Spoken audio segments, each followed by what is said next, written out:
नमस्कार, लोकतंत्र में आपका स्वागत है। मैं हूं आपके साथ रविंद्र सिंह। गुजरात विधानसभा चुनाव से 6 महीने पहले पाटीदार नेता हार्दिक पटेल ने कांग्रेस पार्टी को नमस्कार कर दिया। हार्दिक पटेल ने कांग्रेस अध्यक्ष सोनिया गांधी को 3 भाषाओं में लिखे पत्र में शीर्ष नेतृत्व में किसी भी मुद्दे के प्रति गंभीरता की कमी का आरोप लगाया है। हार्दिक पटेल काफी वक्त से गुजरात कांग्रेस नेताओं से नाराज चल रहे थे, लेकिन उन्हें आला कमान से उम्मीद बरकरार थी। लेकिन कांग्रेस की उखड़ती सांसों के साथ हार्दिक की उम्मीदें भी जाती रहीं।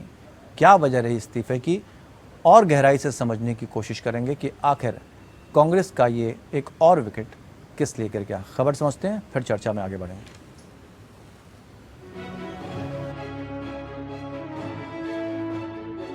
हार्दिक को शुभकामनाएं कांग्रेस की तरफ से भी, उन नेताओं की तरफ से भी जिनकी वजह से उन्हें पार्टी छोड़नी पड़ी, और उन राजनीतिक दलों की तरफ से भी जिनमें से किसी पार्टी का अब वो हिस्सा बन सकते हैं। हार्दिक का कहना है कि उन्हें गुजरात की जनता भी शुभकामनाएं दे रही है। बहरहाल हार्दिक ने भी सोनिया गांधी को शुभकामनाएं दे दी, हिंदी, अंग्रेजी और गुजराती में, जिनकी वजह से उन्हें पार्टी छोड़ना पड़ा। वो अपनी खुशी छिपा नहीं पा रहे हैं। अपने आप को किसी भी पॉलिटिकल सिस्टम से आप ऊपर रखो। अभी 5 राज्यों के चुनाव में तो स्टार प्रचारक बीजेपी को गाली दे रहे थे, यूपी में, उत्तराखंड में और बाकी पंजाब में। अब रातों रात क्या हुआ? ये जो चिट्ठी जारी की है, ये उनकी ड्राफ्टिंग ही नहीं है, ये तो दस्तखत किए हैं उन्होंने। वो अपने केसेस विड्रॉ करवाने के लिए पिछले 6 महीने से भारतीय जनता पार्टी के टच में थे। तो ये अवसरवाद की राजनीति है और कुछ नहीं है इसके अलावा। और गुजरात समझती है, वही एकमात्र युवा देश में है। ये किसने कह दिया? बहुत सारे नौजवान इस देश के अंदर जो विचारधारा के आधार पर, जो समर्पण के आधार पर, अनुशासन के साथ पार्टियों में काम करते हैं, हर पॉलिटिकल पार्टी में काम करते हैं। इस तरह के लोग मुबारक हो जहां भी ये जाए। हालांकि कांग्रेस अपने 147 साल पुराने पार्टी के गुरूर से निकल नहीं पा रही है। वो ये दिखाने की कोशिश में है कि कांग्रेस इतनी बड़ी पार्टी है कि उसमें नेताओं का आना जाना तो लगा ही रहता है। वो उसकी मंशा, बहुत सारे पार्टी छोड़ते हैं, बहुत सारे ज्वाइन करते हैं। दरअसल कांग्रेस हार्दिक को हल्के में लेने का पाखंड कर रही है, क्योंकि हार्दिक ने हल्के नहीं वजनी सवाल उठाए हैं। हार्दिक को आखिरी वक्त तक उम्मीद थी कि राहुल गांधी आएंगे और उनकी समस्याओं का निराकरण होगा, लेकिन राहुल जी को सत्ता के साथ साथ राजनीति में भी दिलचस्पी नहीं है। कम से कम हार्दिक का बयान तो यही बताता है। वो नेताओं से बात करते वक्त अपने मोबाइल से खेलते रहते हैं। इससे पहले भी असम के मुख्यमंत्री हिमंता विश्व शर्मा इसी बात पर रूठकर बीजेपी में चले गए थे, क्योंकि राहुल गांधी ने अपने लविंग डॉगी पीडी को उनसे ज्यादा तवज्जो दे दी थी। ऐसे में हार्दिक प्रेम करने वाला भी बिदक जाएगा। हार्दिक तो फिर भी जनाधार वाला नेता है। उसने यहाँ तक आईना दिखाया कि किसी भी मुद्दे को लेकर शीर्ष नेतृत्व में कोई गंभीरता नहीं है, लेकिन कांग्रेस के नेताओं को उसके आरोपों की गंभीरता में दिलचस्पी नहीं है, बल्कि दिलचस्पी इस बात में है कि हार्दिक ने बीजेपी के मुद्दों का समर्थन क्यों किया, लिहाजा उसे बदनाम किया गया। ऐसे हथगंडे करो कि कांग्रेस के नेताओं को तोड़ के ले आओ। ये देश, भारत कांग्रेस मुक्त कभी नहीं हो सकता है, क्योंकि कांग्रेस जनता की पार्टी है। पर कांग्रेस युक्त भाजपा जरूर बना दी है, भाजपा युक्त कांग्रेस बन गई है और कांग्रेस के नेताओं को ले जा रहे हैं। उसी सिलसिले में हार्दिक पटेल भी आज जो कुछ उसने लिखा है वो साफ साफ भाजपा का लिखवाया हुआ है। ऐसे बयान कांग्रेस की अपरिपक्वता जाहिर करते हैं। किसी का राजनीतिक करियर बर्बाद करने के बाद भी उससे कांग्रेस शालीनता की उम्मीद करती है। हार्दिक ने भी पलटवार किया। राहुल के क्रोनी कैपिटलिस्टों पर हमले को गुजराती अस्मिता से जोड़कर पेश कर दिया। लो, अब लड़ो गुजरात में चुनाव। कांग्रेस के अंदर कोटरी इतनी ताकतवर होती है कि हार्दिक को कार्यकारी अध्यक्ष बनाने के बावजूद अछूत की तरह रखा गया। बकौल हार्दिक, ये नेता राहुल गांधी के आने पर चिकन सैंडविच खिलाने की होड़ में लगे रहते हैं, लेकिन उसे जनसंपर्क के लिए गाड़ी में पेट्रोल भराने तक का पैसा नहीं दिया गया। क्या गलत कहता था हार्दिक कि उसकी हालत उस नए दूल्हे की तरह हो गई है जिसकी नसबंदी करा दी गई हो। सच बोलना अगर गुनाह है तो आप मुझे गुनहगार मान सकते हैं, और आज गुजरात की जनता हम लोगों से उम्मीद करती है। उस उम्मीद पर खरा उतरने के लिए हमें जल्द से जल्द फैसले करने पड़ेंगे। पर उससे बड़ी कोई बात नहीं है। जो गुजरात के लिए हम लोगों को काम करना है, जो श्रेष्ठ गुजरात और बेहतर गुजरात बनाने का जो फैसला हम लोगों ने साथ मिलकर लिया है, उस फैसले को बेहतर बनाने के लिए, उस फैसले को सफल बनाने के लिए साथ मिलकर काम करना बहुत जरूरी है। अब कहा जा रहा है कि नरेश पटेल के कांग्रेस में आने की खबरों से नाराज हार्दिक पटेल ने पार्टी छोड़ दी। नरेश पटेल लेउआ पटेल हैं और हार्दिक कड़वा पटेल, लेकिन असलियत ये है कि नरेश पटेल के मुकाबले हार्दिक के पास अभी लंबा करियर है। बहरहाल जितने भी युवा नेता राहुल गांधी से जुड़े, उनमें से ज्यादातर को कांग्रेस के भीतर की कांग्रेस निगल चुकी है। राहुल के उसूलों की बातों को भी चिंतन शिविर में दिखावे के लिए तूल तवज्जो दे दी गई, लेकिन लौटकर दिल्ली में उन पर अमल के लिए प्रियंका गांधी की अगुवाई में बैठक हुई तो सारे सिद्धांत हवा हवाई हो गए। कहा जा रहा है कि इन बातों पर अमल संगठन चुनाव के बाद किया जाएगा। ऐसे में चिंतन शिविर भी उसी के बाद बुलाया जाना चाहिए था। हार्दिक पटेल से पहले पंजाब में पार्टी के अध्यक्ष रहे सुनील जाखड़ ने भी आला कमान को हार्दिक शुभकामनाएं देकर पार्टी छोड़ दी। क्या पार्टी छोड़ने वालों पर ऐसे ही आरोप लगाकर कांग्रेस मजबूत हो पाएगी, या फिर जो खुद को निष्ठावान बताकर गुमराह करने वालों से पार्टी मजबूत हो पाएगी? ऐसे में जब शीर्ष नेतृत्व का अपने ही नेताओं से कनेक्ट नहीं है तो जनता से कनेक्ट तो बहुत दूर की बात है। लेकिन कांग्रेस को उम्मीद है कि उसके भाग्य से छीका टूटेगा और वो उसे सत्ता की मलाई मिलेगी। सच्चाई तो यह है कि जब बीजेपी हारेगी तो कांग्रेस जीतेगी, लेकिन कांग्रेस खुद कुछ नहीं करेगी। Anshuman Tripathi, APN news. और यही लोकतंत्र है, कब किसको कहां जाना है अपनी स्वेच्छा से जा सकता है। एक ट्वीट हम पुराना है हार्दिक का पढ़ेंगे, उसके बाद हम चर्चा को आगे बढ़ाएंगे, खास मेहमानों से आपको रूबरू कराएंगे। हार्दिक का ये पुराना ट्वीट है जो कि इस समय बहुत वायरल हो रहा है। हार जीत के कारण पाले व्यापारी बदलते हैं, विचारधारा के अनुयायी नहीं। लड़ूंगा, जीतूंगा और मरते दम तक कांग्रेस में रहूंगा, और उसके बाद पाला बदल लेना। यानी क्या अब हार्दिक पटेल व्यापारी हो गए हैं, ये समझना होगा। चार खास मेहमान हमारे साथ इस पूरे चर्चा में जुड़े हुए हैं। महेश वर्मा हैं, प्रवक्ता बीजेपी, रत्नाकर सिंह, प्रवक्ता कांग्रेस, मेहर पटेल, प्रवक्ता आप, और राहुल लाल जो कि राजनीतिक विश्लेषक है, जिनसे हम समझने की कोशिश करेंगे कि राजनीति की जो उठापटक इस वक्त हो रही है उसके मायने क्या निकाले जाएं। रत्नाकर जी से शुरुआत करते हैं, चूँकि इस समय सॉफ्ट टारगेट वही नज़र आते हैं और उनके पाले से एक विकेट और चला गया तो कांग्रेस जो है इस समय जिन चीज़ों से जूझ रही है उससे पार पा ही नहीं पा रही। कोशिश करती है लेकिन फिर गिर पड़ती है। तो रत्नाकर जी, एक विकेट आपके पाले से और गिर गया, लेकिन विकेट गिरना उतनी गंभीरता हम नहीं मानेंगे, लेकिन जो आरोप लगाए गए हैं वो लगभग वैसे ही हैं जैसे बाकी अन्य नेता आप पर आरोप लगाकर गए हैं। नेतृत्व पर सवाल खड़े किए हैं, मोबाइल पर सवाल खड़े किए हैं, गंभीर मुद्दों से ध्यान हट जाता है, गंभीर मुद्दों पर ध्यान दिया ही नहीं जाता। क्या जवाब देंगे? जी, सबसे पहले तो मैं यही कहूंगा कि हार्दिक पटेल जी जो जा रहे हैं कांग्रेस पार्टी छोड़कर, जो उन्होंने इस्तीफा दे दिया है जी, उनके ऊपर आपने एक ट्वीट पढ़ा अभी आपने कि उसमें उन्होंने लिखा है कि लड़ूंगा, जीतूंगा और मरते दम तक कांग्रेस नहीं छोड़ूंगा जी। तो जब आदमी इस तरह का ट्वीट लिखता है और फिर उसके बाद 3 साल, अभी उनको ज्यादा दिन हुआ नहीं था कांग्रेस में आए हुए, महज 3 साल ही हुए थे और पार्टी ने उनको बहुत सारी जिम्मेदारियां दी थी। गुजरात जैसे प्रदेश का कार्याध्यक्ष बनाया था जहां पे हम सेकंड नंबर पे की पार्टी रहे हैं। उस पर तो बड़ा गंभीर उन्होंने बात कही है। जी, आता हूँ, आपकी बहुत बातों गंभीर पे बात आता कही हूं। उन्होंने। आपकी बातों पे आता हूँ जरा इनके बारे में। तो गुजरात जैसे प्रदेश में जहाँ की हमारी स्थिति बहुत मजबूत है और पिछली चुनाव में भी बहुत मजबूत स्थिति थी, वहाँ के प्रदेश की जिम्मेदारी और कार्याध्यक्ष का जो है हम पदवी देते हैं उनको, तो उनको पार्टी को खड़ी करने की जिम्मेदारी थी, कहीं न कहीं जनता के बीच में जाने की जिम्मेदारी थी, पार्टी के जो विचारधारा है लोगों को जोड़ने की जिम्मेदारी थी।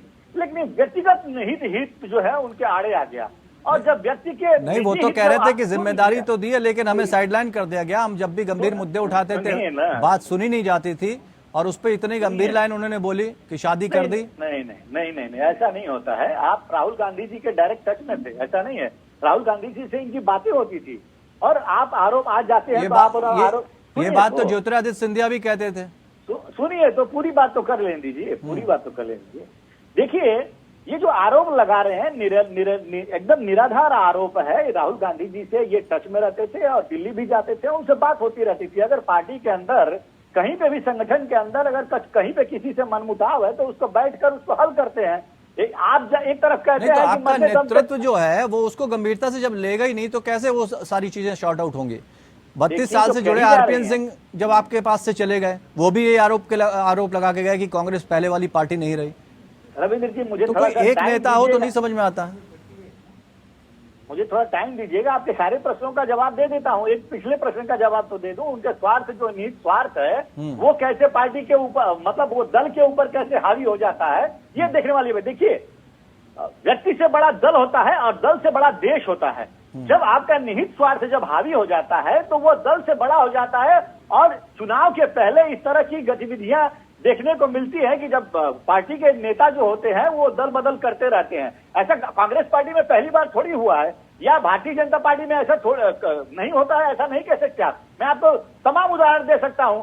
आपको उत्तर प्रदेश का उदाहरण दे सकता हूं। चुनाव के पहले 12 एमएलए जो है सिटिंग एमएलए, उन्होंने इस्तीफा दे दिया। 3 मंत्रियों ने इस्तीफा दे दिया। आप अगर यहाँ का बात ले लीजिए, उत्तराखंड की बात ले लीजिए, तो वहां पे हरक सिंह रावत ने इस्तीफा दे दिया, उनके कैबिनेट मंत्री ने। आप गोवा का उदाहरण ले लीजिए, माइकल लोबो ने इस्तीफा दे दिया। तो इस तरह तो चलती रहती है ना ये सारी चीजें। नहीं, लेकिन तो जब अहम समय आता है, खास टाइम होता है, उसी समय आपका एक विकेट गिरता है, वो भी अहम, बहुत ही खास। तो फिर नेतृत्व अब कौन करेगा वहां पर? जो आपका सबसे मजबूत नेता था, यूथ्स को जोड़ने की बात कर रहे थे, वो तो गायब हो गया। रविंद्र जी, मैं आपके प्रश्न पे इस तरह आता हूँ। देखिए, ये बात अभी कह रहे थे इनके पत्र में, देखिए ये गंभीरता के ऊपर आरोप लगा रहे हैं। अब आप समझिए कि कांग्रेस पार्टी गंभीर नहीं है अगर, तो उसके 750 एमएलए आज पूरे देश भर में है, 750 से ऊपर। और अगर गंभीर नहीं रहती तो आपने 3 दिवसीय जो नवचिंतन शिविर जो हमने शुरू किया था, उसमें तो बहुत सारी चीजों को हम लोग लेके आए और उनके ऊपर काम हो रहा है। तो कांग्रेस पार्टी देश के प्रति जिम्मेदार और जवाबदेह नहीं है क्या? मुख्य विपक्षी पार्टी के का रोल में है तो वो जवाबदेह है, जिम्मेदार है। चिंतन शिविर की गंभीरता तो रत्नाकर जी इसी बात से लग रही थी कि जो आपके वरिष्ठ नेता है वो तो बिल्कुल मौन रहे, वहां पर कुछ कहने से बचे। नहीं ऐसा भूपेंद्र हुड्डा ले लीजिए, गुलाम नबी आजाद है, इन्होंने तो कोई बात ही नहीं रखी अपनी। नहीं, ऐसा आपका सोचना है। सारे लोग को देखिए, 6 जो संगठन बनाए, समिति बनाई गई थी, उन समितियों में सदस्य लोग बनाए थे और सारे सदस्य लोगों ने अपने अपने ओपिनियन दिए थे। सारे सदस्य, तभी तो उसी ओपिनियन के बेस पे सारी चीजें निकल के आई है बाहर। तो हम तो कहीं ना कहीं गंभीर है ना पार्टी के प्रति, देश के प्रति, देश की राजनीति के प्रति। सारी गंभीरता तो है हमारे ऊपर। अगर व्यक्ति कोई छोड़ के जाता है, आप देखिए उतना बड़ा पन्ना लिखा गया है, उनकी ड्राफ्टिंग तो है ही नहीं, ये मान के चलिए। वो ड्राफ्टिंग भारतीय जनता पार्टी की है, सिग्नेचर उन्होंने सिर्फ किया है। मैं फिर से यही करूंगा और उनको मुबारक हो। अगर वो गांधीवादी विचारधारा से मुक्ति पा लिए, विचारधारा से, चलिए बड़ा आरोप लगा दिया भारतीय जनता पार्टी पे आपने जी, बड़ा आरोप लगा दिया भारतीय जनता पार्टी पे कि लेटर लिखा है भारतीय जनता पार्टी ने। महेश वर्मा जी, बिल्कुल सारा का सारा जो लेटर ड्राफ्टिंग रही है वो बीजेपी की रही है, केवल सिग्नेचर किए हैं, यानी कि बिल्कुल पपेट की तरह काम कर रहे हैं इस समय हार्दिक पटेल। देखिए, हार्दिक पटेल जी को लेकर अब ये लोग यही बोलेंगे जो रत्नाकर जी ने अभी कही, लेकिन हकीकत ये नहीं है। हकीकत तो ये है कि ये कांग्रेस का दिवालियापन है और ये दिवालियापन जो है कहीं न कहीं आज हार्दिक पटेल के इस्तीफे में साफ साफ दिखाई दे रही है, जिसमें वो इतना तक कह रहे हैं कि बिना चिकन सैंडविच के इनके यहाँ कोई नेता जो है न कोई कार्यक्रम करता है, न कोई वो तो मरते दम तक नहीं छोड़ूंगा, ये भी बोले, जन संवाद करता है, न जन रैली करता है। इस सोच और समझ के साथ अगर पार्टी चल रही है तो उस पार्टी में मैं रह के क्या करूंगा। अब ये बीजेपी उनको नहीं सिखाने जाएगी और बीजेपी के सिखाने की वजह से वो नेता नहीं बने। ये जब उनको अपनाए तो हार्दिक पटेल जो है एक रॉबिन हुड की तरह जो है, पता नहीं, ये तो ये समझ रहे थे कि हार्दिक पटेल अगर इनके पास उस समय आ गए ये पूरे देश को किस तरह से फतह करने के लिए निकलेंगे। और क्या क्या इन्होंने हार्दिक पटेल को लेकर इन्होंने सोचा, जिसको आज इन्होंने कहा कि वो पोपट की तरह जो है, तोते की तरह जो है साइन कर दिए। अरे पोपट तो उनको कहिए, राहुल गांधी के जो आज जो है भारतीय जनता पार्टी में आने से उसकी ताकत बढ़ गई है, क्या ये माना जाए? नहीं, मैं कुछ और कहना चाह रहा हूँ। जी। पोपट तो उन्हें कहिए जो आज जो है राहुल गांधी ट्वीट करते हैं और ये कहते हैं कि भारत की स्थिति जो है श्रीलंका जैसे हो गई है, भारत जो है श्रीलंका की तरह दिवालिया हो गया है। कांग्रेस के दिवालियापन को भारत के दिवालियापन करार देना, ऐसे नेतृत्व से, ऐसे व्यक्तित्व के साथ काम करना और उसको फिर कांग्रेस कहना, जो कांग्रेस के नेता चिकन सैंडविच की मांग करता हो अपने कार्यवाहक अध्यक्ष से, और फिर ये कहे कि ये कांग्रेस पार्टी है, जनसेवा के लिए आई है और इस पार्टी में मुझे रहना चाहिए, और वो चिट्ठी लिख दे और इस्तीफा दे के अपने बाहर जाए, अपनी सोच के साथ अपनी नई राजनीतिक जीवन शुरू करे। नहीं तो आप क्या तो ये ये मान नहीं ले रहा सोच कि के आया था हार्दिक ना कि पटेल ये ऐसी भारतीय जनता कांग्रेस पार्टी मिलेगी? में आ गए हैं तो अब भारतीय जनता पार्टी को मजबूती मिल गई है। इससे पहले भारतीय जनता पार्टी अपने आप को कमजोर महसूस कर रही जनता है। पार्टी में आ गए? किसने कह दिया आपसे? वो जिस तरह के कयास लग रहे हैं, मैं ये कहना चाह रहा हूँ। देखिए, कयास अपनी जगह है, और अगर हार्दिक पटेल हमारे जिस पास तरह की भाषा है उनकी, इसी तरह का उसमें यही कयास लग रहा है कि हफ्ते भर के अंदर वो भारतीय जनता पार्टी ज्वाइन कर सकते हैं।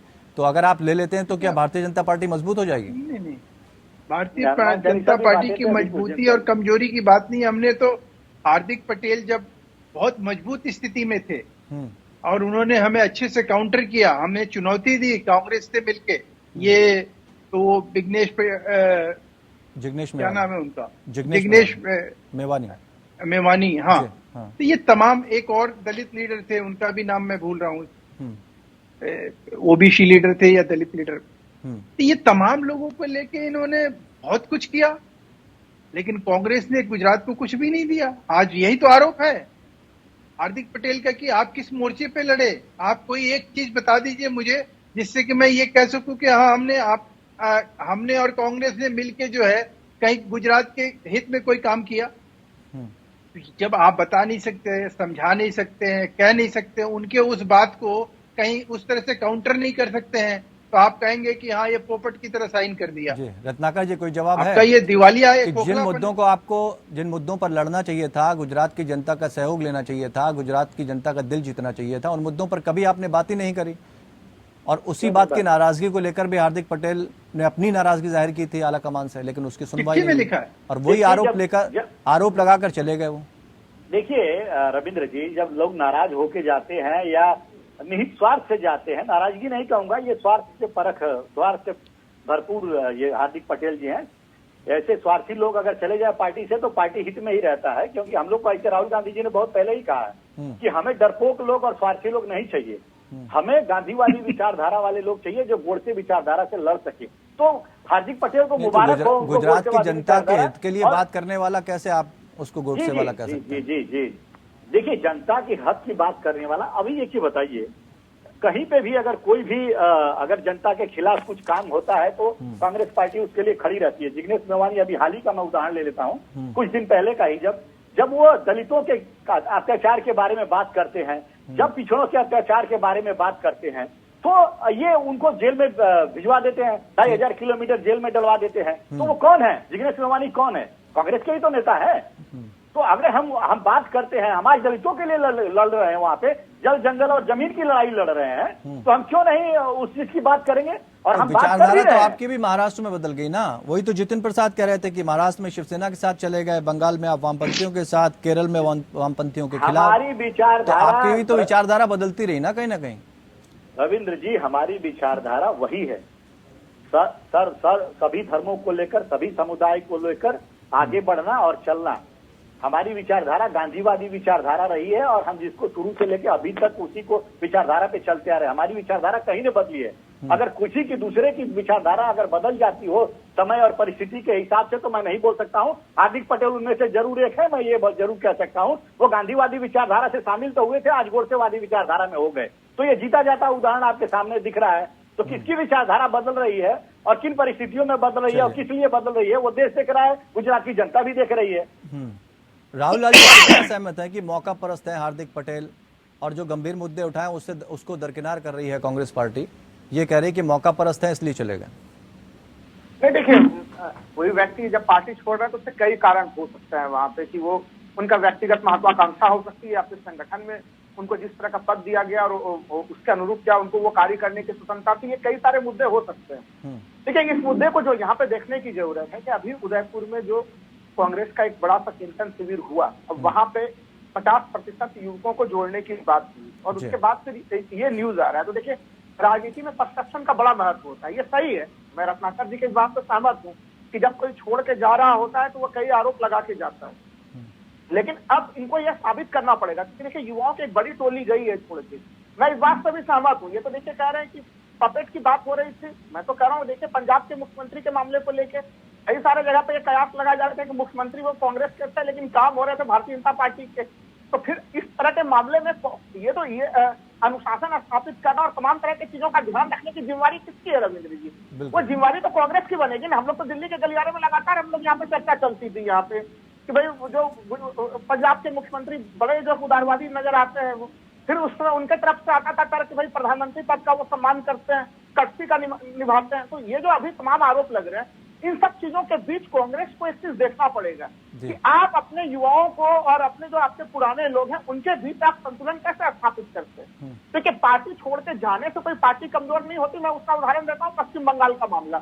रविंद्र जी, हम लोगों को ध्यान में है कि किस तरह से पश्चिम बंगाल के तमाम नेता पश्चिम बंगाल के चुनाव से पहले भारतीय जनता पार्टी में शामिल हो रहे थे और लग रहा था कि ममता बनर्जी बिल्कुल अकेले है, वो लड़ाई क्या लड़ेगी। यूपी में भी ऐसा ही हुआ था, यूपी विधानसभा चुनाव में भी ऐसा हुआ। हर चुनाव में हो रहा है, लेकिन देखिए इन मामलों से कि कौन आया कौन गया, तो ज्यादा बड़ा चीज ये है कि कांग्रेस आखिर इस तरह की चीजें ना हो, इन घटनाओं से वो सीख क्या लेती है भविष्य के लिए और युवा पीढ़ी को किस तरह से जोड़ती है, ये बहुत बड़ा मुद्दा है। राहुल जी, एक सवाल और पूछना चाहेंगे कि क्या कांग्रेस का कमजोर होना आम आदमी पार्टी को फायदा पहुंचा पाएगा? देखिए, अगर कांग्रेस कमजोर होगी तो इसका लाभ आम आदमी पार्टी को मिल सकता है। हालांकि गुजरात में जब मैं अभी एक आध महीना पहले गया हूं तो अभी उनकी जड़ें मुझे ज्यादा गहरी नजर नहीं आई है। आपको देखिए, पिछले चुनाव में भी हम लोगों ने देखा था कि उन्होंने काफी ताकत के साथ शुरुआत में उत्तराखंड में भी अपने जो कोटियाल जी को उन्होंने मुख्यमंत्री घोषित किया और उसके अलावा फिर वो गोवा में भी ताकत लगा रहे थे और पंजाब में भी लगा रहे थे, लेकिन वो जल्दी समझ गए कि हमारी स्थिति पंजाब में काफी मौजूद है, तो बाद में उन्होंने सारी एनर्जी पंजाब में लगाई, उत्तराखंड में अपनी एनर्जी नहीं लगाई। तो अभी भी जो मैं देख पा रहा हूँ कि इस समय जरूर वो प्रयास कर रहा है, लेकिन जमीन पे एक तरह से जो स्वीकारोक्ति है वो स्थिति पंजाब वाली वहां पे नजर नहीं आ रही है। लेकिन हाँ, अभी राजनीति में कभी किसी भी क्षण कुछ भी हो सकता है, लाभ हो सकता है, थोड़ा बहुत मिले, लेकिन अभी भी वहां पे एक तरह से वहां पे कांग्रेस और बीजेपी के बीच में सीधी टक्कर है। ये तो देखिए, कोई भी जो राजनीतिक विश्लेषक है वो यही चीज कहेगा कि जमीनी स्तर पे वहां पे देखिए कांग्रेस और बीजेपी बिल्कुल आमने सामने खड़ी है। वहां पे देखिए एंटी इनकम्बेंसी फैक्टर भी काफी सारे, लेकिन क्या कांग्रेस बिल्कुल मजबूती के साथ, जिस तरह से हम लोगों ने देखा कि राहुल गांधी अपने कार्यकर्ताओं को समझा रहे थे वहां पे कि आप अपने आशा रखें, विश्वास रखें, उस एनर्जी को हाई लेवल के साथ वो चुनाव लड़ पाएगी और कितनी मजबूती से लड़ेगी, मजबूती से लड़ेगी, मैंने पहले भी कहा है, इनको परिणाम प्राप्त हो। चलिए, मेहर जी से भी कुछ जवाब ले लेते हैं, फिर आगे बढ़ते हैं। मेहर जी, कांग्रेस के लिए तो ये आपदा का समय है, आपके लिए अवसर बन सकता है? हमारे लिए अवसर की बात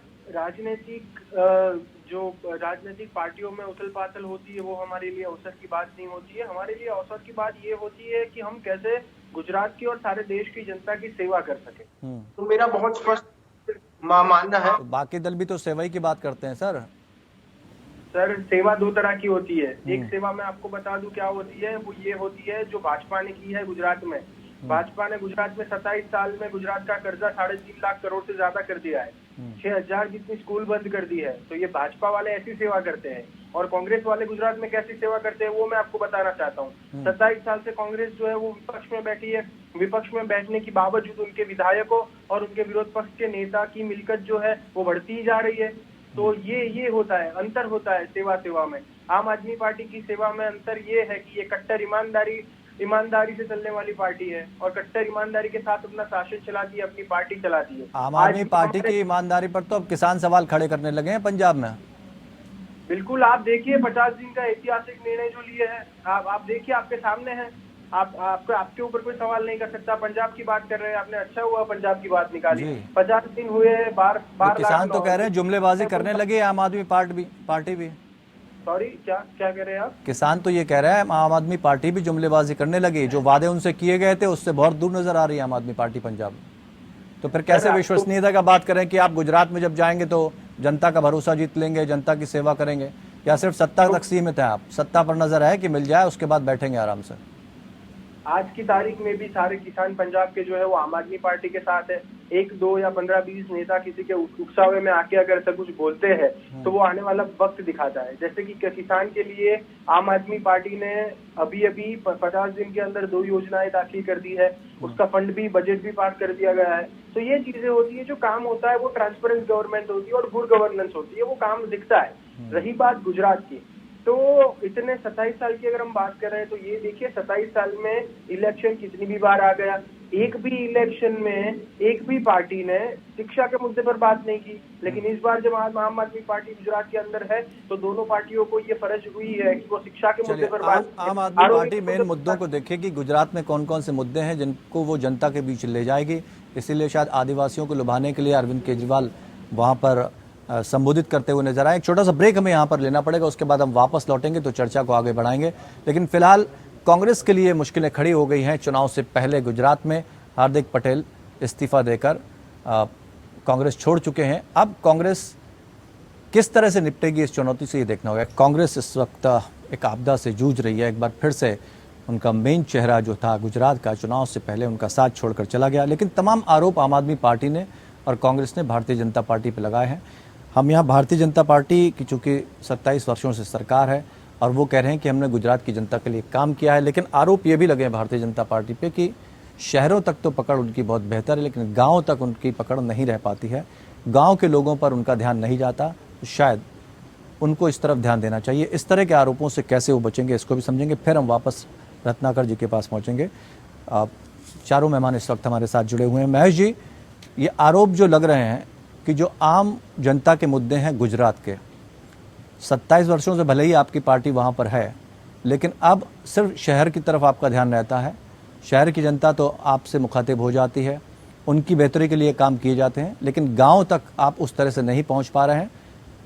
गांव की तरफ भी आपको ध्यान देना चाहिए।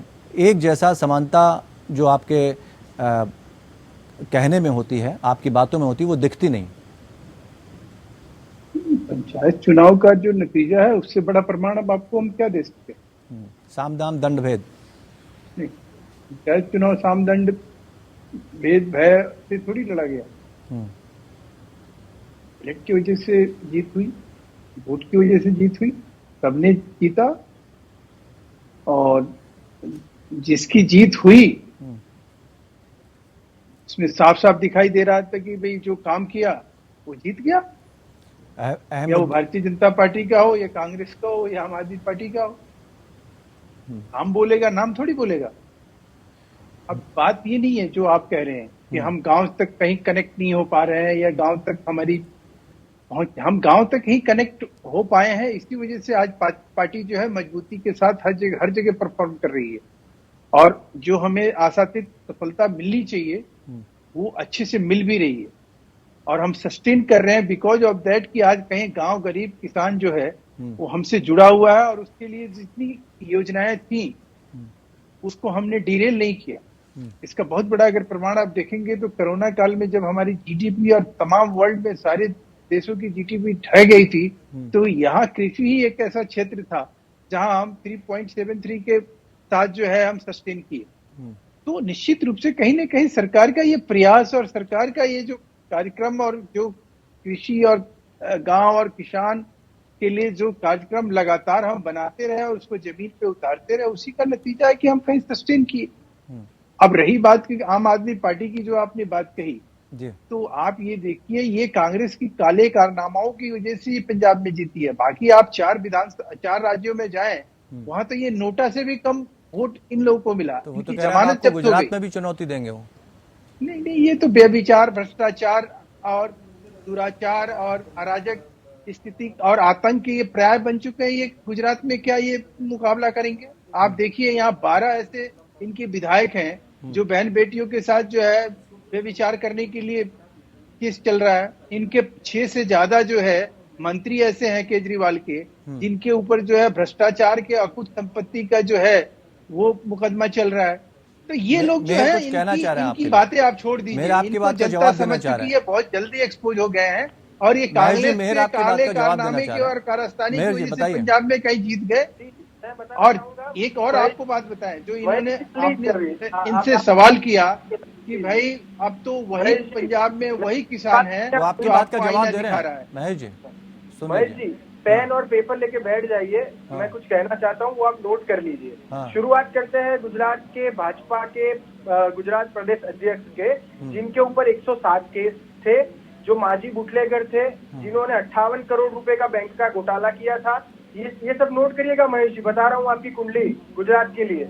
बाकी तो फिर मैं आपके गृह मंत्री से लेके नेशनल कुंडली भी आपको दे दूंगा, टेंशन मत लीजिए इसका, लेकिन अभी नोट कर लीजिए सर, ठीक है। अभी बात करते हैं इनके मंत्रियों की। इनके मेरी 28 नोट करने से क्या होगा, जनता को पता होना चाहिए वो ना नहीं, तब अब आप कि नोट आपका करिए। आपको चेहरा कुंडली बता रहा हूँ, कैसा आप है। जो भाजपा महाभ्रष्ट भारतीय जनता पार्टी है, जो लफंगों की पार्टी है, जो गुंडों की पार्टी है, जो माजी बुटलेगरों की पार्टी है, जो जिन्होंने बैंक का घोटाला किया है, जितना ऐसा कहिएगा उतना ही जनता आपकी अध्यक्ष कट बना के जाएगी, ये रखा ध्यान है। रखिएगा। ऐसे लोगों की पार्टी है जो भाजपा। जितना गाली तो दीजिएगा उनको हमें, उतना नहीं आपको जनता जो है महेश जी, अगर मैं आपको जो है गाली देते हुए आप बाहर का रास्ता दिखाएंगे। नहीं महेश जी, अगर अपनी आपके बात को पास- रखिए, अपनी बात को रखिए और मैं नोटराइज शब्दों को जरा ठीक रखिए। इनके मंत्रियों ने, इनके सांसदों ने नोटराइज पेपर पे 100 रुपए के नोटरी वाले पेपर पे अपनी काली करतूत। नहीं, आपकी लड़ाई भाजपा से है या कांग्रेस से है? हमारी लड़ाई अरविंद केजरीवाल जब वहां पर संबोधित कर रहे थे रैली को, तब तो वो कांग्रेस पर आरोप लगा रहे थे, बीजेपी पर तो एक भी आरोप नहीं लगाया आपने। सर बता देता हूँ, हमारी लड़ाई सारे वो भ्रष्टाचारियों से है जो देश को और गुजरात को बर्बाद कर रहे हैं। रही बात क्यों नहीं जीते इन 4 राज्यों में? नोटा से भी कम वोट क्यों आया? नहीं पाएंगे, बताइए मेहर जी। गुजरात में आप किस बेसिस पे क्लेम कर रहे हैं? हाँ, क्योंकि घोटाले इनसे शुरू होते हैं। महाजुमलों की पार्टी जो है वो उत्तराखंड में तो आपका नेता वही ही तो भाग जानना गया। चाह रहा हूँ आपसे। गुजरात की आप तो लड़ाई कांग्रेस से लड़ रहे थे, जितने भी चीजें, जितनी भी बातें कही हैं अपने संबोधन में अरविंद केजरीवाल जी ने, वो सारे के सारे आरोप कांग्रेस पे लगाए उन्होंने। तो मुझे बीजेपी लगता पर है तो कि एक भी हमला बोला ही नहीं उन्होंने। आपने लास्ट विजिट अरविंद केजरीवाल सबकी लड़ाई तो कांग्रेस से है ना। आपने अरविंद केजरीवाल जी की राजकोट की लास्ट विजिट की स्पीच नहीं सुनी, मुझे लगता है। उन्होंने भाजपा की सारी करतूतें खोल दी है। भाजपा ने 27 साल तक कैसे भ्रष्टाचार किया है गुजरात के अंदर, वो बताया है अरविंद केजरीवाल जी। क्या भ्रष्टाचार किया है वो बताओ, भाजपा की बात एक दो गिनाओ यार। जितनी गिना दूं तो आप राजनीति छोड़ देंगे? मैं अगर प्रूफ के साथ आपको दूं तो आपके सरकार की काली करतूत है। अच्छा अपने नेता के बारे में कुछ तो गुणगान करोगे, कुछ तो नहीं, मैंने आपकी काली फर्जी करतूत बातें जो है छोड़ देंगे। लोगों को पता चलेगा। रत्नाकर जी कह रहे हैं, रत्नाकर जी कुछ जवाब दे रहे हैं। मेहर जी, रत्नाकर जी बोलिए। देखिए सबसे ज्यादा परेशानी रत्नाकर जी कांग्रेस को ही है, क्योंकि बड़ी पार्टी के रूप में कांग्रेस ही जानी जाती है, और कांग्रेस की जो स्थिति बन रही है उस पर कई सवाल खड़े हो रहे हैं।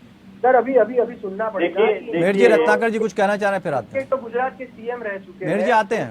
देखिए इनके सारे मंत्री, मेहर जी। अगर मैं बताता हूँ प्रूफ के साथ। ठीक है, इसके बाद बताइएगा, इसके बाद आ रहे हैं आपके पास।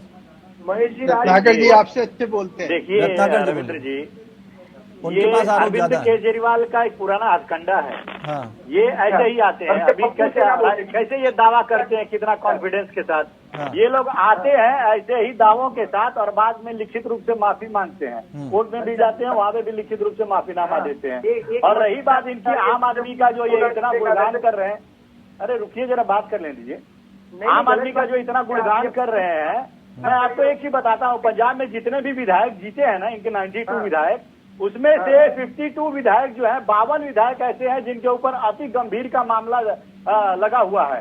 और ये कहते हैं कि आम आदमी, अरे सुनिए तो, सुन लीजिए भाई साहब, आप सुन लीजिए पहले। कौन झूठ बोल रहा है, कौन सच बोल रहा है, जनता तो फिर रखेगी। आपको प्रूफ क्या देने की जरूरत है? बातों में प्रूफ मांगेंगे, फिर जब प्रूफ मिल जाता है तो लिखित रूप से माफीनामा लिख के दे देते हैं, लिखित रूप से माफीनामा देते हैं। आप लोग तो वो है। अरे मेहर जी सुन लीजिए, मेहर जी प्रूफ के साथ बात करिए, प्रूफ लेके आइए सर, वरना मत आइए सर, रिक्वेस्ट है आपसे। बोलने तो दीजिए रत्नाकर जी को। रत्नाकर जी, प्रूफ क्या चाहिए? प्रूफ क्या चाहिए? मैं बता रहा हूँ। रत्नाकर जी, प्रूफ लीजिए। एक छोटा सा नितिन गडकरी जी से किसने माफी मांगा? अरुण जेटली जी से किसने माफी मांगा? अरे सुन तो लीजिए, सुनिए तो रत्नाकर जी, आपके बात है तो आप प्रूफ लेके आइए सर। आप प्रूफ अरे प्रूफ तो जनता तय करेगी। आप जरा अच्छा रत्नाकर जी ये बताइए, रत्नाकर जी सुनिए, क्यों आ जाता है डिबेट में बिना रत्नाकर जी, बात करके? रत्नाकर जी, वही बता रहा हूँ आपको। भाजपा के साथ रहकर आपने जुमले सीखे वो मैं मेहर जी समझ एक सकता मिनट, हूँ। मेहर जी एक मिनट, ठीक है, ये तो आरोप लगते रहेंगे, लेकिन मैं जवाब दे लेता हूँ। मेन मुद्दे पे आते हैं। रत्नाकर जी, एक बड़ा चेहरा आपके पास से गया है, अब इससे उभरेगी कैसे कांग्रेस? जी देखिए, मैं ये प्रश्न देने के बाद जरा मैं आम आदमी पार्टी की प्रश्नों का भी जवाब दे दूंगा। आप थोड़ा मुझे 2 मिनट का टाइम दीजिएगा, ठीक है?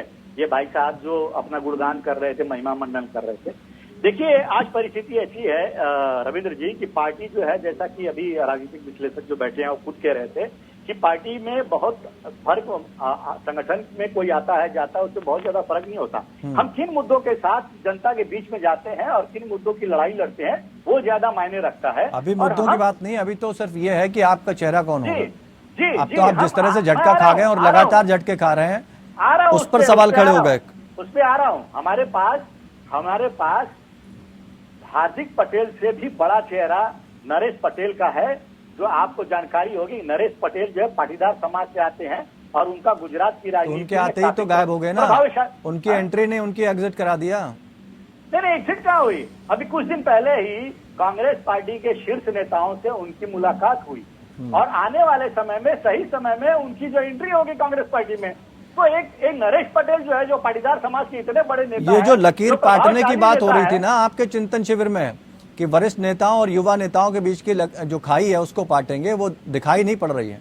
क्यों नहीं दिखाई पड़ रही है? आज आप देखिए, पंजाब में हम लोगों ने बरार को बनाया है, वहां पे अध्यक्ष बनाया है। वो कौन है? वो युवा कांग्रेस के अध्यक्ष थे, तो उनको हमने तो जिम्मेदारी दी है ना अभी। तो ऐसे युवाओं को हम लोग तो जिम्मेदारी देते ही आ रहे हैं और हम अपनी पार्टी को मजबूत कर रहे हैं।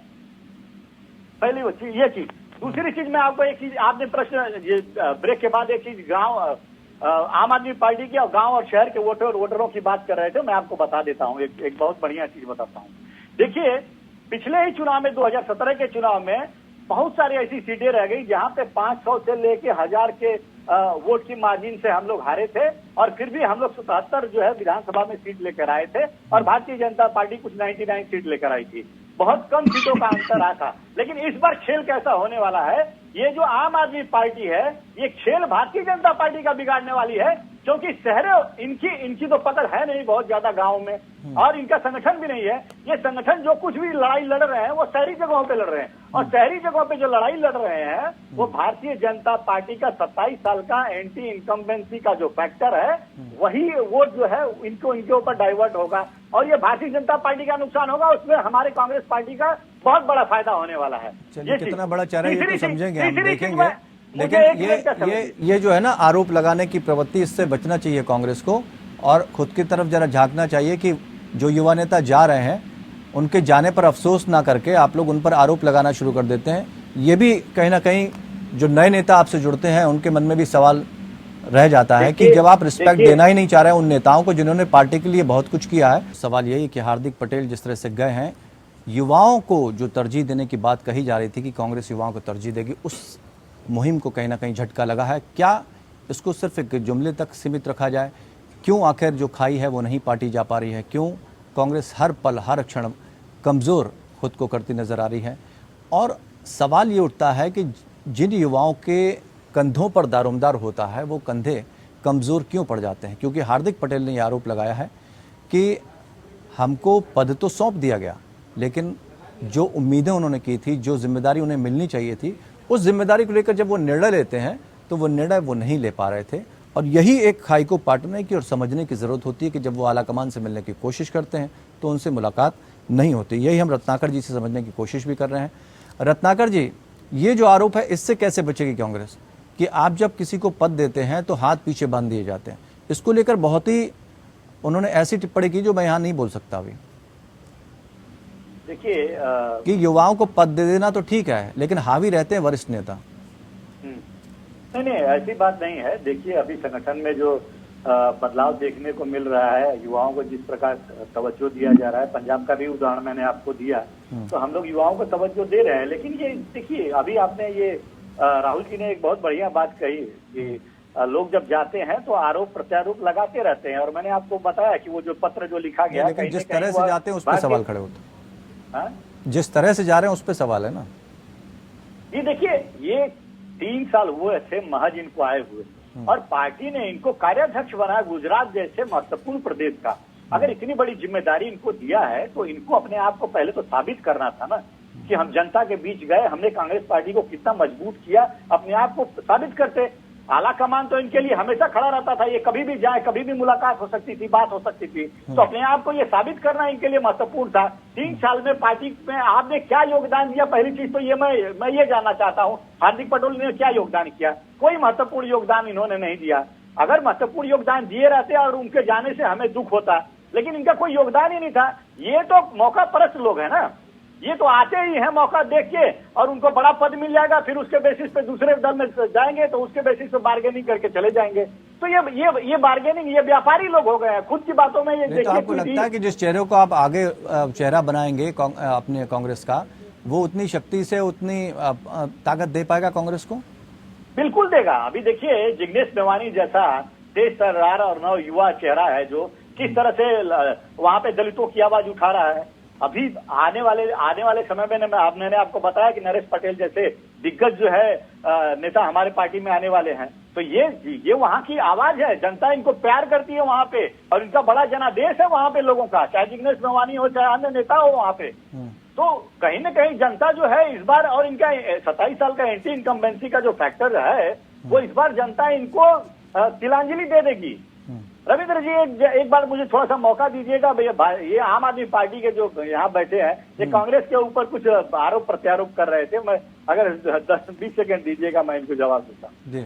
देखिए ये अभी कुछ दिन पहले ही एक वीडियो वायरल हुआ था। इनका चरित्र कैसा होता है, ये आते हैं जब एक विधायक इनके पंजाब के हैं, आते हैं जब तो स्कूटर से आते हैं नॉमिनेशन के लिए, पर्चा दाखिला के लिए ये लोग आते हैं स्कूटर से और दिखाते हैं कि हम गरीब आदमी हैं, हम आम आदमी की पार्टी हैं। और जैसे ये चुनाव जीतते हैं तो करोड़ों की कार से ये घूमने लगते हैं। अरविंद केजरीवाल इनके गुरु हैं, वही उन्होंने किया।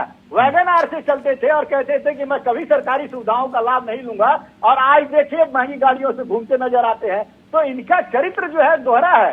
ये कहते हैं कि आम आदमी पार्टी की, भाई साहब आपको मालूम है जो आपका विधायक पंजाब में जो जीता है वो 238 करोड़ कुछ कहना चाह रहे हैं महेश जी? 238 करोड़ उसके पास संपत्ति है। ये किस तरह मैं रविंद्र जी आपको ये कहना चाह रहा हूँ, आप भ्रष्टाचारियों की पार्टी है। रत्नाकर जी हो गए आरोपों से बूस्टर डोज नहीं मिलेगा कांग्रेस को? हाँ, मैं ये कह रहा हूँ रविंद्र जी कि जब हार्दिक पटेल कांग्रेस में जब आए आज 3 साल पहले, उस समय सत्ता में बीजेपी थी, उनके पास अवसर भी था, हमारी उनकी लड़ाई जरूरी थी, मतभेद जरूर था, लेकिन ऐसा नहीं था कि हम बातचीत करके वो हमारे साथ नहीं जुड़ सकते थे या हम उनके साथ नहीं जुड़ सकते थे। लेकिन उन्होंने बड़ी अच्छी तरह से अपने आप को तैयार किया और कांग्रेस का दामन थामा। आज कांग्रेस के दामन थामने के 3 साल बाद वो अपने उस एहसास को अपनी चिट्ठी में लिखते हैं और उनका एक बड़ी गंभीर आरोप है कांग्रेस के ऊपर और कांग्रेस नेतृत्व के ऊपर। वो ये भी लिखते हैं कि जनता की गाढ़ी कमाई को लूट के जो तिजोरी भरे हुए जो कांग्रेस के नेता हैं, उनकी वजह से मैं सरवाइव नहीं कर पाता। उनका ये सवाल अपने आप में, और कहते हैं कि हमारे जैसे सिस्टमेटिक घोटाला है कांग्रेस। उन्होंने ये भी कहा था नोटबंदी एक सिस्टमेटिक घोटाला भारतीय जनता पार्टी का। तो आप जरा एक मिनट रतनलाल जी से भी हम समझ लेते हैं इस पूरी चीज को। किस तरह से रतनलाल जी को अब कांग्रेस के सामने स्थिति बहुत विचित्र है। भले ही कांग्रेस कह ले कि हाँ वो अभी भी मजबूत है और होना भी चाहिए, कोई भी दल खुद को कमजोर नहीं कहता, लेकिन अब जो स्थिति बन रही है उसमें कांग्रेस के लिए मुश्किलें जरूर हैं। लेकिन ये भी कहा जा रहा है कि कांग्रेस का गुरूर है, ये इससे ज्यादा कुछ नहीं है। जो नेताओं के जाने पर वैसी की वैसी रहती है और नेताओं पर आरोप लगा देती है, तो इसको किस तरह से देखा जाए? देखिए, चूंकि बड़े पैमाने पर इस प्रकार की घटना घट रही है तो इस पार्टी को इस मामले पर मंथन करना चाहिए। और मैं एक उदाहरण भी दे रहा हूँ, लगातार घट रही है। जब देखिए, जब गुजरात की बात हो रही है तो साथ ही साथ देखिए अगले वक्त चुनाव है राजस्थान में भी। हम लोग देखिए वहां पे भी आप देख लीजिए कि सचिन पायलट और अशोक गहलोत के बीच के रिश्ते कैसे हैं, वो भी हम लोगों ने देखा है। तो क्या उन मामलों के साथ चूंकि जो चिंतन शिविर में जो बैठक हुई है तो वो अब उन खाइयों को किस तरह से बांटा जाएगा? क्योंकि देखिए भारतीय जनता पार्टी के हैं यहाँ पे महेश जी बैठे हुए, 2-3 चीजें बड़ी स्पष्ट है कि वो चुनाव काफी आक्रामकता के साथ लड़ती है। इसमें ये सच्चाई वाली चीज है। नंबर 1, उन्होंने अपना संगठनात्मक ढांचा काफी मजबूत रखा है। वो गवर्नेंस किस तरह से करता है इसके ऊपर वाद विवाद हो सकते हैं, लेकिन उन्होंने भारतीय राजनीति की चुनाव प्रणाली को बदला है, इलेक्शन मैनेजमेंट को बदल दिया है। वो लगातार उससे सुपर उसी रूप में होते हैं। तो देखिए प्रतिस्पर्धी पार्टियों को भी जब तक वो उसी रूप में उसी के सामने में खड़े नहीं होंगे तो फिर उनको जवाब देना मुश्किल होगा। ये सही है। पिछले चुनाव में कहीं न कहीं अगर हम लोग गुजरात के ग्राफ को देखते हैं, भारतीय जनता पार्टी के पहले के नंबर को देखिए, विधानसभा चुनाव में इसी तरह से घटते घटते वो 99 आई है, और 99 और 75 वाला जो मुकाबला था, मुकाबला काफी कड़ा मुकाबला था। लेकिन मैंने अभी उत्तराखंड के चुनाव का देखिए, मैं एक उदाहरण दे रहा हूँ आपको। जितने भी लोग हैं, जो हम लोग फील्ड में जा रहे थे उत्तराखंड के मामले में, उत्तराखंड का फील्ड की स्थिति ये थी कि कहीं कहीं वहां पे कांग्रेस बड़ी मजबूत नजर आ रही थी। लेकिन भारतीय जनता पार्टी ने अचानक से अपने सारे कमजोर वाले क्षेत्रों के ऊपर उन्होंने काफी तेजी से मोर्चाबंदी की और जमीन पे काफी जंग, जो भी चीजें उनको करने की जरूरत पड़ी वो उन्होंने किया और वो परिवर्तन करके लेके आए। तो ये कुछ चीजें हमने आपस में देखी भी है हम लोग। तो इन सब चीजों को देखते हुए कांग्रेस को पूरी रणनीति बनानी पड़ेगी। और यूथ देखिए, चुनाव में बिल्कुल बड़ा इसका शक्ति होता है, बड़ा सा पावर होता है। आप उसको कैसे कनेक्ट करते हैं, आप कैसे युवा नेताओं को अपने पुराने नेताओं के साथ कनेक्ट करते हैं, ये आप नहीं करेंगे तो बड़ी मुश्किल होगी आपको। तो ये चुनौतियां हैं और इन चुनौतियों को जीत कर कांग्रेस एक तरह से अपने आगे के राजनीतिक जीत को सुनिश्चित कर सकते हैं। जी, बहुत बहुत शुक्रिया आप सभी मेहमानों का हमारे साथ जुड़ने के लिए। समझना होगा यहाँ पर, और कांग्रेस को कहीं ना कहीं एक नसीहत देते भी नजर आए राहुल जी कि कांग्रेस को मंथन करना होगा। जिस तरह से बीजेपी रिकवर करती है, अगर उसको कोई क्षति या कोई नुकसान होता है, वो जोश, वो तेज़ी कांग्रेस में नज़र नहीं आती। और यही वजह से कि कांग्रेस से लगातार जो यूथ्स हैं वो अलग होते जा रहे हैं। उनके अपने बड़े नेता जो लंबे समय से कांग्रेस से जुड़े हैं या जुड़ना कुछ ही समय से जुड़े हैं, वो सब छोड़ कर जा रहे हैं। तो कांग्रेस को इन चीज़ों पर मंथन करना होगा। लोकतंत्र में फिलहाल इतना ही। जुड़े रहिए हमारे साथ।